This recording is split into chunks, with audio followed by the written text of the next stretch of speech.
Good morning বন্ধুরা, আশা করি তোমরা সবাই ভালো আছো, সুস্থ আছো। আমিও ভালো আছি। আবারও চলে এলাম একটি মিনি ব্লগ নিয়ে। তো সকাল তখন 6:45 বাজে।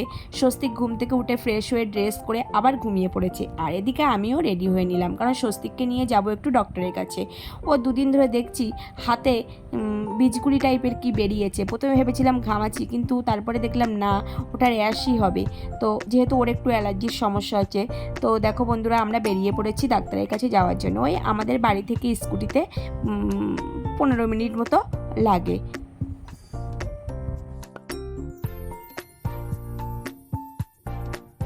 তো আমরা চলে এসেছি ডক্টরের চেম্বারে। তো এসেই ওর নামটাকে লিখিয়ে দিলাম।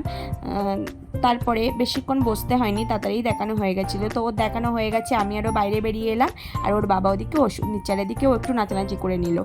আর আগের ভিডিওতে আমি দেখিয়েছিলাম যে রবীন্দ্রভবনের পিছনে একটা পার্ক আছে। তখন 7:15 মতো বাজে, বাজার তখন বসেনি, কারণ আমরা ভেবেছি একেবারে বাজার করে বাড়িতে যাব। তো ওই পার্কের মধ্যে একটু বসে নিলাম, আর তারপরে চলে গেলাম বাজারে। বাজারে গিয়ে মাছ দেখে তো মাথা খারাপ, মনে হচ্ছে সব মাছই নিই, কিন্তু সব মাছ তো আর নেওয়া সম্ভব নয়। তো আর তাছাড়া তার আগের দিন বিকালবেলা আমি ছিপ পেলে পুকুর থেকে মাছ ধরেছিলাম, 3টে রুই মাছ ধরেছিলাম, বেশ মোটামুটি সাইজের হবে।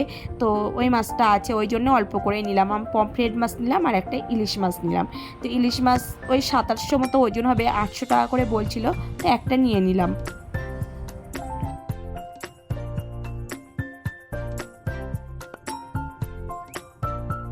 থেকে চলে গেলাম সবজির দোকানে।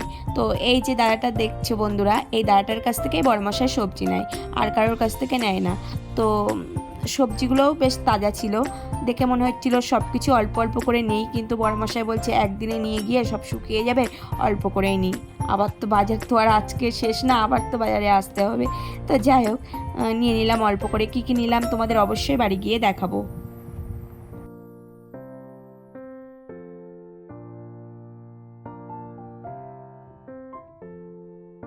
আর ওখান থেকে চলে গেলাম ফলের দোকানে। ফলের দোকান ওই বাজারের মধ্যেই।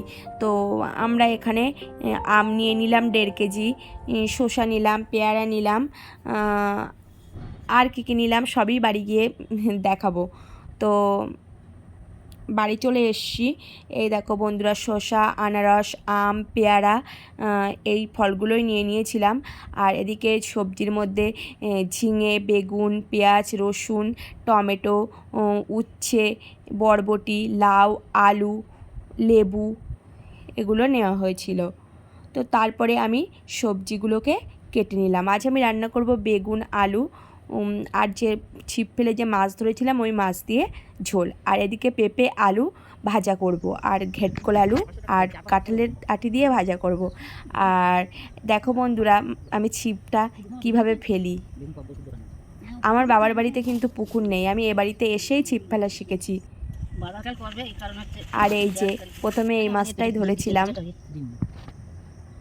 তারপরে এইটা ধরেছি। এই যে 3টে মাছ ধরেছি। তো মাছগুলো আমি যেহেতু সন্ধ্যের আগে বিকালে ধরেছিলাম, তো মাছগুলোকে কেটে আমি ফ্রিজে রেখে দিয়েছিলাম।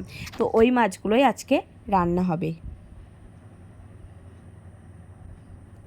আর এদিকে আমি কড়াই বসিয়ে দিয়ে তেল দিয়ে, তেলের মধ্যে চিংড়ি মাছ লঙ্কা ফোড়ন দিয়ে আমি ঘেটকুলগুলোকে দিয়ে দিলাম।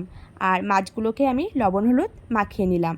আর বড়মশাইয়ের আমার জন্যে একটু চা করে নিলাম। তো ঘেটকুলটা ভাজা হতে থাকলো। এদিকে আমি আর একটা কড়াই বসিয়ে মাছগুলোকে ভেজে নেব।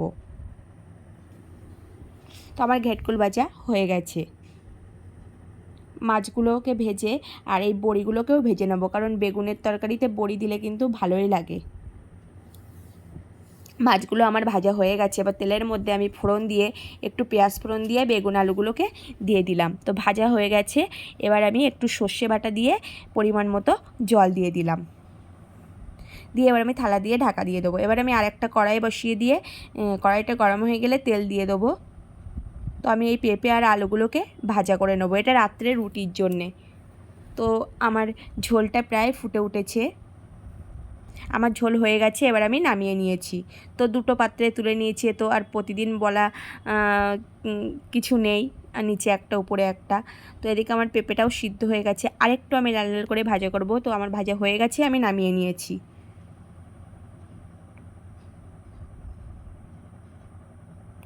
আর এই যে এই তরকারিগুলো আমি তুলে নিলাম নিচের জন্যে। তারপরে আমি দেখো বন্ধুরা, আমি মুখের জন্য কিন্তু পার্লারে যাই না। আমি হ্যাঁ হেয়ার কাটিং আর আইব্রো করতে যাই, আমি বাড়িতেই মুখে যতটুকু ন্যাচারাল কিছু করা যায় সেটাই করি। তো আমি কাঁচা দুধ, কাঁচা হলুদ আর হচ্ছে বেসন দিয়ে ফাটিয়ে মুখে মেখে 10-15 মিনিট রেখে তারপর মুখটাকে ধুয়ে দেখো বন্ধুরা আমার স্কিনটা কেমন গ্লো করছে, তোমরা দেখেই বুঝতে পারবে। তারপরে আমি পুজো দিয়ে নিলাম। আমি আগের ভিডিওতে বলেছি নিচে আমাদের ঠাকুর আছে, উপরে যেহেতু আমি কৃষ্ণের দীক্ষিত তো আমার কৃষ্ণ ঠাকুর আছে, আমার গুরুদেবের পিকচার আছে, আর রাধাকৃষ্ণ আর এদিকে পঞ্চতত্ত্ব এগুলো আছে।